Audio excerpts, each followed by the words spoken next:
Hello, namaste everyone. Welcome to my channel. Friends, जो मेरा आज का वीडियो है, इसका टॉपिक है प्रॉमिसेस जो पॉलिटिकल पार्टीज करती हैं बिफोर इलेक्शन। अब जैसा कि आप सबको पता होगा कि दिल्ली में फरवरी में इलेक्शंस होंगे एंड उससे पहले पॉलिटिकल पार्टीज कैंपेनिंग में एंड अपनी अपनी प्रॉमिसेस को पब्लिक को बताने में लगी हुई हैं। तो आज का टाइम्स ऑफ इंडिया जब मैं पढ़ रहा था, आज का जो न्यूज़पेपर में पढ़ रहा था टाइम्स ऑफ इंडिया, इसमें फ्रंट पेज पे पूरा एक फुल पेज का आर्टिकल आया पॉलिटिकल पार्टी का, जिसमें उसने अपनी पॉलिटिकल प्रोमिसेस के बारे में बताया जो वो अगर जीतती हैं तो आने वाले 5 सालों में पूरी करेंगे। अब इसमें ये वीडियो कोई पॉलिटिकल पार्टी स्पेसिफिक वीडियो नहीं है। जनरली सारी की सारी पॉलिटिकल पार्टीज, वो भले ही कोई सी भी पार्टी हो, इसी टाइप की मिलती जुलती ही प्रोमिसेस वो करते हैं एंड अमाउंट्स भले ही अलग अलग हो सकते हैं, बट प्रोमिस का मेन जो कंटेंट होता है, मेन जो पर्पस होता है, वो सेम ही रहता है। तो मेरा बेसिकली इस वीडियो को बनाने का एम ये है कि वो जिस चीज़ की प्रॉमिस कर रहे हैं एक्चुअली में क्या उस चीज़ की ज़रूरत भी है जिस चीज़ की वो प्रॉमिस कर रहे हैं, या वो चीज़ को प्रोवाइड करने के लिए वो कुछ और भी कर सकते हैं, पर क्योंकि वो कुछ और नहीं कर पा रहे इसलिए वो हमारे हाथ में सीधा एंड प्रोडक्ट ही पकड़ा दे रहे हैं, ताकि वो जो कुछ नहीं कर पा रहे इस पे किसी का ध्यान ना जाए, या उनका ये ना कर पाना हाईलाइट ना हो, सामने ना आ पाए, और ये उनकी प्रोमिसेस से कवर हो जाए। तो ये हम इस वीडियो में समझने की कोशिश करेंगे। ये वीडियो आई ओपनर वीडियो हो सकता है आपके लिए, जिसमें आपको कई चीज़ें जो आपको आप मे बी अवेयर हों पर अननोइंगली इसको आप ओवरलुक कर रहे हों, and real issues, real motive क्या है इन प्रोमिसेस के पीछे पार्टीज का, इस बारे में आपको पता चलेगा। So watch this video till the end.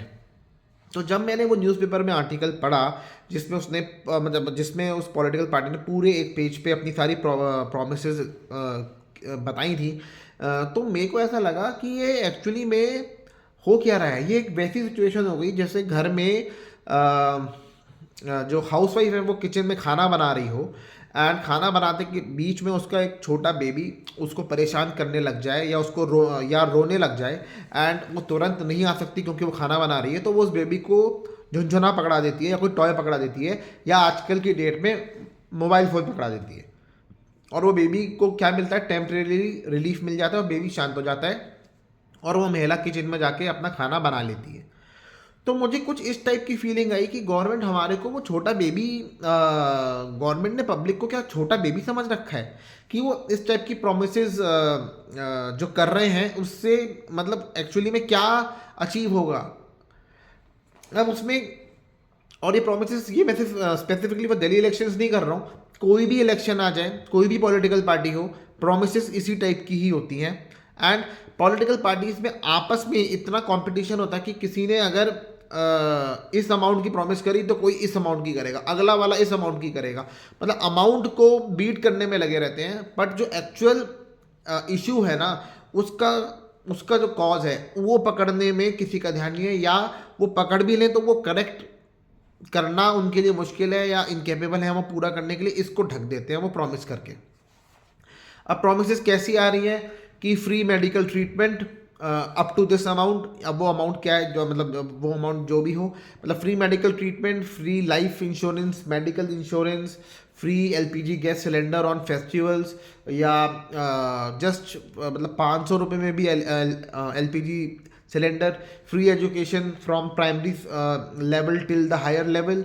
And अब ये प्रॉमिस कर दी, इसके पीछे क्या ये वर्किंग करी कि व्हाट आफ्टर दैट, जब बच्चा एजुकेट हो जाएगा इस सिस्टम के हिसाब से, जो आप फ्री वाली एजुकेशन आप दे रहे हो, ये एजुकेशन लेके जो बच्चा कंप्लीट होके पास होके निकलेगा, तो वो जो यूथ होगा क्या वो एम्प्लॉयबल होगा, और अगर वो एम्प्लॉयबल होगा तो क्या सफिशिएंट जॉब्स अवेलेबल होंगी जो उस यूथ को मिल सकें और वो आगे अपनी लाइफ को सस्टेन कर पाए।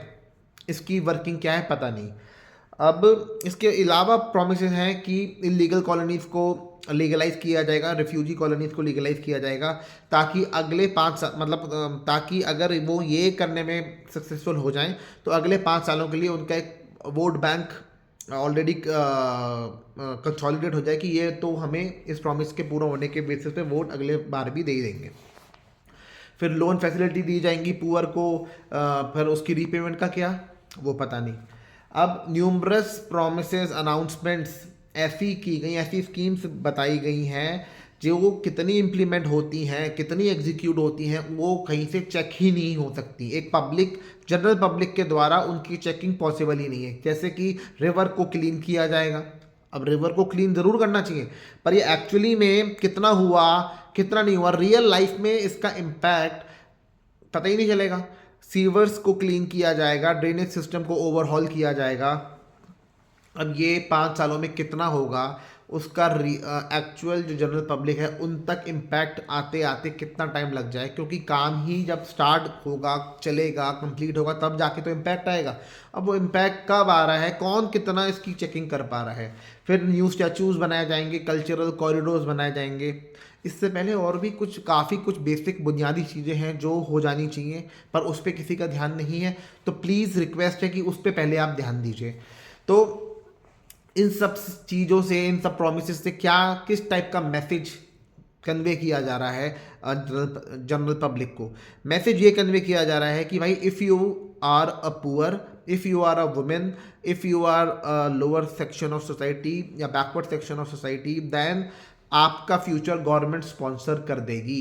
आपका फ्यूचर गवर्नमेंट के भरोसे है, आप चिंता मत करो, आप कुछ भी मत करो, you will get the end product. क्योंकि इंसान काम करता है, उस काम को करने के उसको पैसे मिलते हैं, फिर वो उस पैसे से अपने लिए खाना खरीदता है, अपने बच्चों को पढ़ाता है, अपने लिए रहने के लिए घर खरीदता है, मेडिकल ट्रीटमेंट कराता है।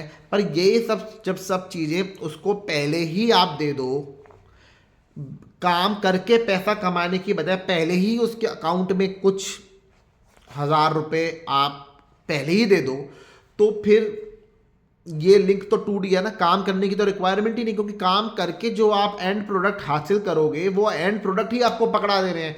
ये वही झुंझुना है, ये वही टॉय है जो मम्मी एक छोटे बच्चे को पकड़ा रही है जब छोटा बच्चा उनको तंग कर रहा है। तो ये टाइप से गवर्नमेंट का ट्रीटमेंट है, गवर्नमेंट के दिमाग में ये इंप्रेशन है कि ये सब एक्चुअली में रिक्वायरमेंट है और इन सब चीज़ों की ज़रूरत है। अब ये जब टाइप की प्रोमिस की गएंगी तो इसका इफेक्ट क्या पड़ेगा लोअर क्लास पे?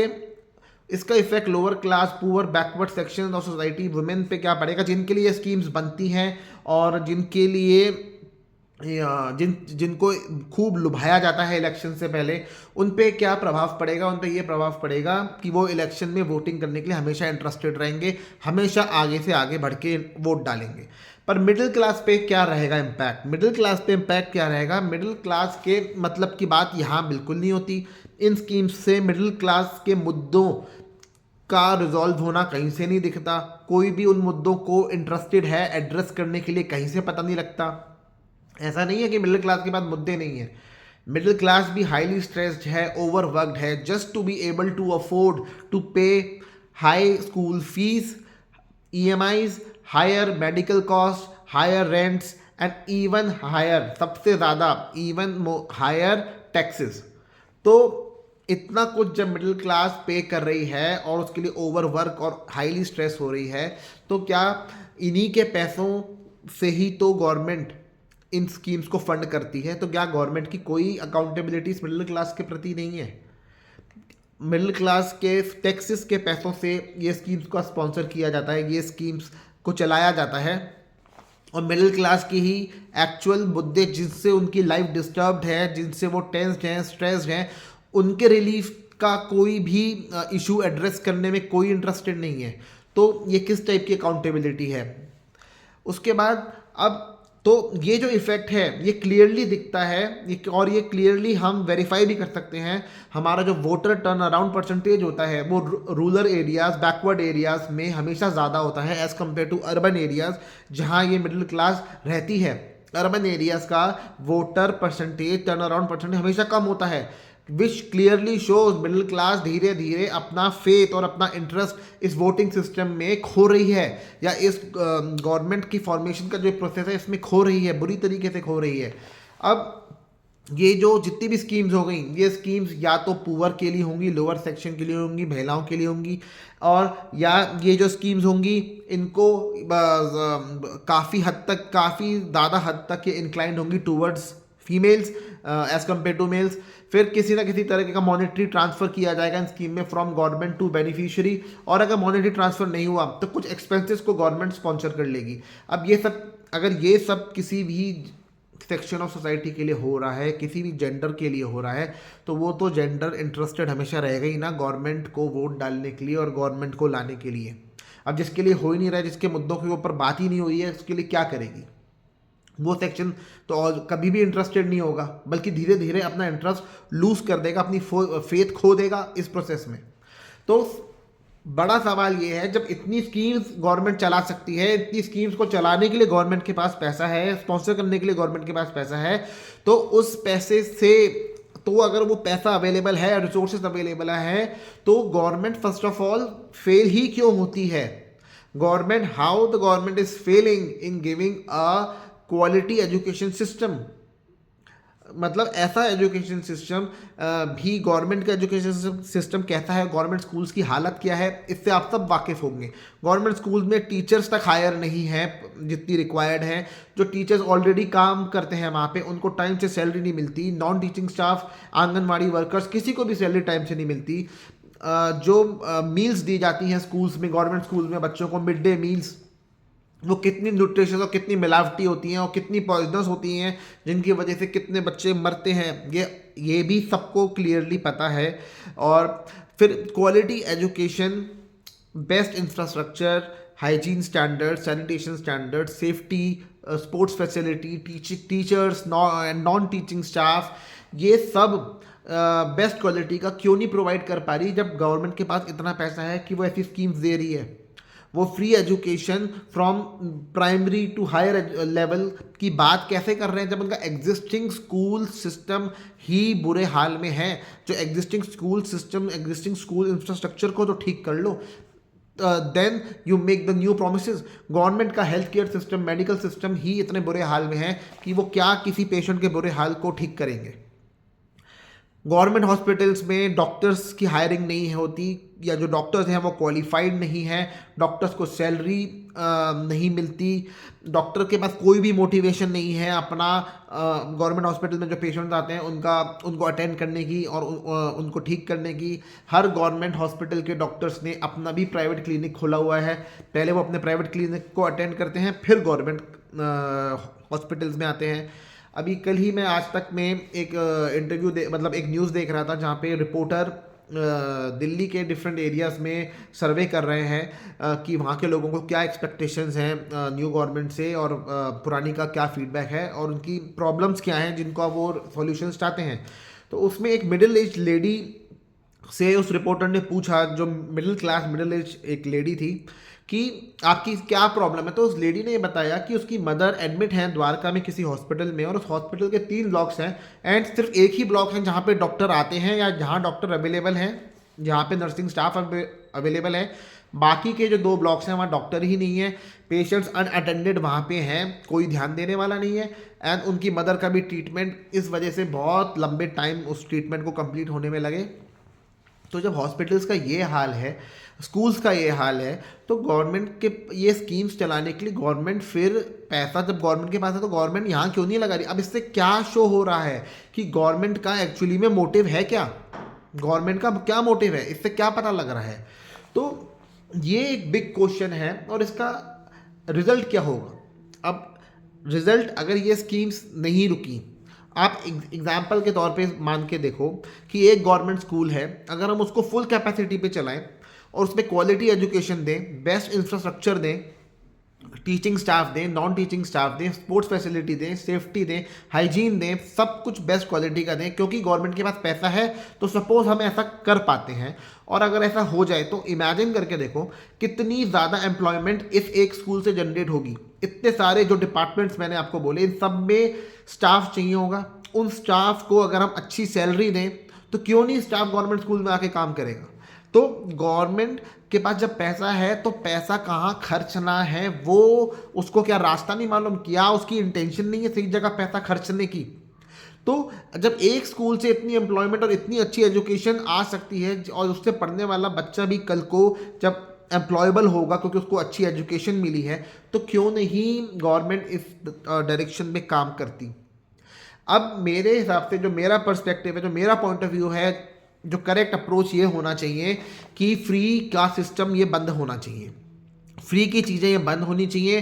जो जो गवर्नमेंट है वो ये चीज़ें फोकस करे to make people able to afford food, education, housing, medical treatment. लोगों को इस लायक बनाओ, कैपेबल बनाओ कि वो ये खुद अफोर्ड कर सके, instead of giving them these thing free of cost directly. ऐसा ऐसा नहीं होना चाहिए। लोगों को इस काबिल बनाओ, लोगों को कैपेबल बनाओ, काम जनरेट करो, जॉब्स क्रिएट करो, लोगों को काम दो, लोगों को काम करने के पैसे दो, एंड देन द लोग will be able to afford these things on their own. ज़्यादा से ज़्यादा आईटीआई खोलिए, स्किल डेवलपमेंट सेंटर्स खोलिए, ना सिर्फ खोलिए, उनको फुल कैपेसिटी पे चलाइए, जिससे कि यूथ एक रियल वर्किंग स्किल सीख सके जो रेलेवेंट हो एक रियल वर्ल्ड में काम करने के लिए, एंड जिससे कि वो एम्प्लॉयमेंट ढूंढ सके और अपने लिए पैसे कमा सके। कॉरपोरेट्स के साथ टाई अप करो करिकुलम को डिज़ाइन करने के लिए कि क्या पढ़ाया जाए जिससे कि जो एजुकेशन लेके बच्चा कल को स्कूल पास आउट कर रहा है या हायर एजुकेशन लेके इंस्टीट्यूट पास आउट कर रहा है, वो एम्प्लॉयबल भी तो हो, कॉर्पोरेट सेक्टर में एम्प्लॉयबल हो, कुछ काम करने के लिए गवर्नमेंट डिपार्टमेंट्स में, गवर्नमेंट सेक्टर में। सो कॉर्पोरेट के संग टाई अप करो, कॉर्पोरेट को इस चीज़ में इन्वॉल्व करो, कॉर्पोरेट से industry work specific courses, coaching, training programs, skill programs, ये सब डिज़ाइन करके इम्प्लीमेंट करके सब्सिडाइज रेट पे और काफ़ी रीजनेबल रेट्स पे आप अवेलेबल कराओ, ताकि यूथ एम्प्लॉयबल बने जिसके पास एजुकेशन, प्राइमरी एजुकेशन है पर हायर एजुकेशन नहीं है, एम्प्लॉयबल स्किल नहीं है, वो ले सके। और एक जो गैप है कि जो कंपनी यूथ में ढूंढ रही है और कंपनी को नहीं मिल पा रहा उसके काम के हिसाब से, तो यूथ में क्या वो मिसिंग है वो यूथ को मिल जाए और कंपनी को ऐसा यूथ मिल जाए जिसके पास वो स्किल है, तो ये गैप खत्म हो जाए और उस यूथ को भी एम्प्लॉयमेंट मिले और कंपनी को भी काम करने वाला एम्प्लॉय मिले। तो ये एक करेक्ट अप्रोच मेरे हिसाब से होना चाहिए। और अगर ऐसा नहीं हुआ, ये फ्री का ही सिस्टम चलता रहा, तो क्या रिजल्ट होगा? रिजल्ट मेरे हिसाब से ये होगा, slowly and gradually city will continue to will start and continue to look poor people attract होंगे सिटीज़ की तरफ। वैसे भी लोग छोटे शहरों से, गांव से बड़ी सिटीज़ में काम करने आते हैं, पर जब बड़ी सिटीज़ में बिना काम के भी सब कुछ अवेलेबल है, सब कुछ मिल रहा है, तो कौन काम करने की सोचेगा? तो सारा का जो भी ये पुअर सेक्शन ऑफ सोसाइटी है वो slowly and gradually they will come gather and settle down in big cities, क्योंकि यहाँ पे everything is available to them at no cost, सब कुछ फ्री में अवेलेबल है। तो slowly and gradually city will start to look poor, क्योंकि एक स्लम एरिया आप देख लो और एक प्रॉपर लीगल रेगुलेटेड कॉलोनी देख लो जहाँ पे एजुकेटेड अच्छे जॉब करने वाले या बिजनेस करने वाले लोग रहते हैं, तो क्लियरली विजुअली कितना डिफरेंट दिखती हैं ये दोनों एरिया, एक स्लम एरिया और एक इस टाइप की कॉलोनी। वही हाल हो जाएगा एक सिटी का जहाँ पे ये फ्री की स्कीम्स आती रहीं और इस पर कोई रोक नहीं लगी, कोई बंद नहीं हुआ। तो स्लोली एंड स्लोली सिटी की शक्ल वैसी ही नज़र आने लगेगी जो एक स्लम एरिया की नज़र आती है, सेम सिटी के साथ भी वही चीज़ हो जाएगी। अब मेरे हिसाब से इसका क्या कंक्लूजन है ये गवर्नमेंट की स्कीम्स का और गवर्नमेंट की इन प्रॉमिस के पीछे गवर्नमेंट का क्या इंटेंशन है? फर्स्ट ऑफ ऑल गवर्नमेंट का इंटेंशन करेक्ट है ही नहीं। गवर्नमेंट के पास पैसा है, मैन पावर है, रिसोर्सेज हैं, गवर्नमेंट के पास चाहे तो सब कुछ रिसोर्सेज अवेलेबल है, बस एक चीज़ नहीं है, तो वो है इंटेंशन कुछ बुनियादी लेवल पे चीज़ें ठीक करने की, क्योंकि बुनियादी लेवल पे ही चीज़ें इतनी ख़राब है, तो इसलिए गवर्नमेंट ने लास्ट का एंड प्रोडक्ट ही पकड़ा दिया ताकि बुनियादी लेवल पे जो भी कमियां हैं, जो भी चीज़ें नहीं हैं वो ढक दी जाए, उस पर किसी का ध्यान ही ना जाए। नंबर 2, लोगों की चर्निंग हो रही है, churning of people is taking place. जो लोग आज गरीब हैं, मिडिल क्लास हैं, बट उनमें ये जज्बा है, ये इच्छा है अपने को बेटर बनाने की, बेटर लाइफ जीने की, वो तो slowly and gradually move out हो जाएंगे। पर जो लोग सीख कर रहे हैं फ्री की फैसिलिटी और फ्री की सर्विसेज और फ्री के फूड, एजुकेशन, वो पुअर लोग will slowly and gradually move in.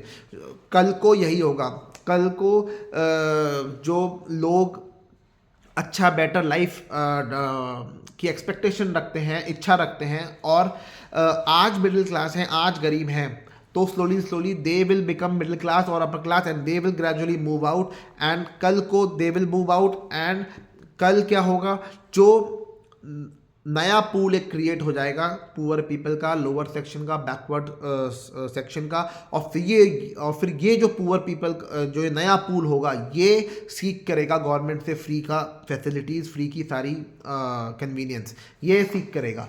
तो ये चर्न होगा, जो आज गरीब हैं ये मूव आउट होकर निकल जाएंगे और कल दोबारा से नए पुअर आ जाएंगे, ये फिर कुछ समय बाद निकल जाएंगे, फिर नीचे से दोबारा नए पुअर आ जाएंगे। तो ये चर्निंग चलती रहेगी, चलती रहेगी।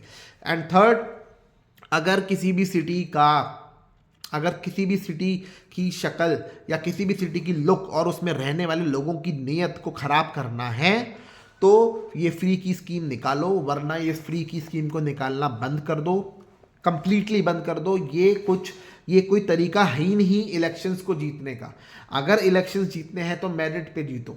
इन स्कीम्स को, इन प्रोमिसेस को वैलिडेट करने की काश कोई अथॉरिटी हो या कोई मैकेनिज्म हो जो इन प्रोमिसेस, जो भी ये प्रोमिसेस की जा रही हैं, अगर वो इम्प्लीमेंट करने आ जाएं तो इनकी फंडिंग कैसे करोगे, इन फंडिंग का पैसा कहाँ से लोगे, ये सब की भी वर्किंग अगर कहीं कोई अथॉरिटी ले और सेटिस्फाइड होने पे ही प्रॉमिस करने की पावर दे, तब एक्चुअली में प्रॉमिसेस जो बनेंगी ना वो शायद वैलिड प्रॉमिसेस होंगी।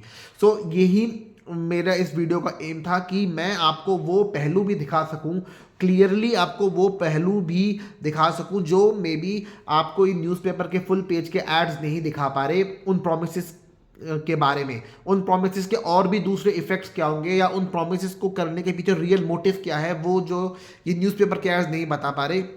मेरा पर्सपेक्टिव, मेरा ऑब्जर्वेशन, मेरा पॉइंट ऑफ व्यू इस वीडियो के थ्रू आप लोगों के साथ मैं शेयर करना मेरा एम था। अगर आपको भी ये वीडियो बेनिफिशियल लगा हो, रेलेवेंट लगा हो, थॉट प्रोवोकिंग लगा हो तो प्लीज़ इस वीडियो को आप लाइक कीजिएगा, शेयर कीजिएगा जितना हो सके, एंड मेरे चैनल को सब्सक्राइब कीजिएगा। Thank you so much.